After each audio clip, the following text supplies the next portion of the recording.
La repentance est un acte de transformation intérieure, un retour à Dieu, alors que la culpabilité nous enferme dans la condamnation. La Bible nous enseigne que Dieu désire que nous venions à lui avec un cœur repentant, prêt à changer et à recevoir son pardon. Le prophète Élisée Ramos nous rappelle que la repentance mène à la restauration, tandis que la culpabilité nous éloigne de la grâce. Dieu ne veut pas que nous vivions dans la culpabilité, mais dans la liberté qu'offre le repentir sincère.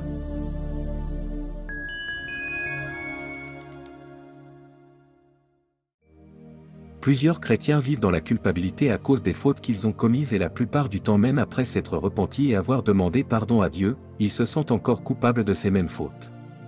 Vous devez réaliser que la culpabilité est l'une des armes les plus puissantes du diable pour vous empêcher d'être productif et épanoui en Christ.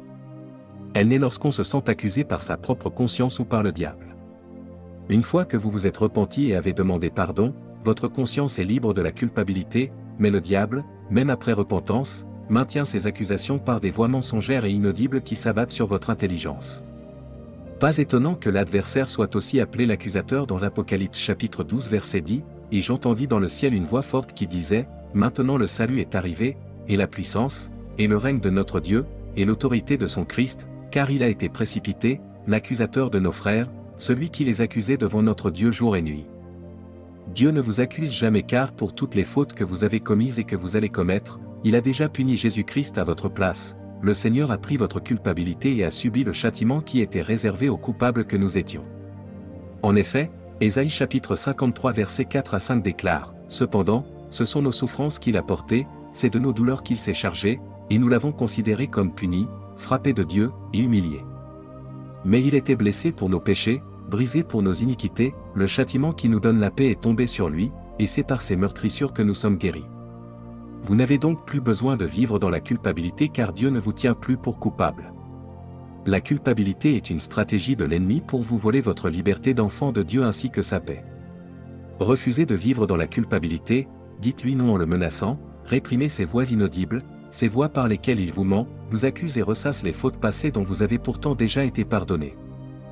Dieu ne vous appelle pas à la culpabilité mais à la repentance. La repentance c'est tout simplement lorsque vous reconnaissez que vous avez commis une faute, vous demandez pardon au Seigneur et décidez de ne plus recommencer.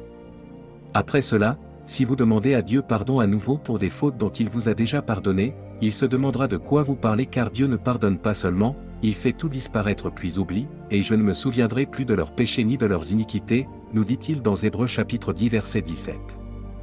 Alors soyez libres de la culpabilité, vivez et jouissez de la glorieuse liberté des enfants de Dieu.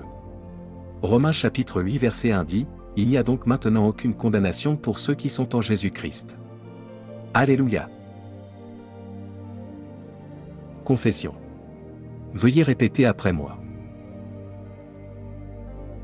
Je suis libre de toute forme de culpabilité. Je vis dans la liberté des enfants de Dieu. Il n'y a aucune condamnation contre moi, car je suis en Christ. Prière. Père Céleste, merci d'avoir envoyé Jésus-Christ mourir dans le monde pour que je sois une nouvelle créature. Je suis libre de la culpabilité et plein d'assurance dans ta présence car je suis ta justice au nom puissant de Jésus-Christ. Amen.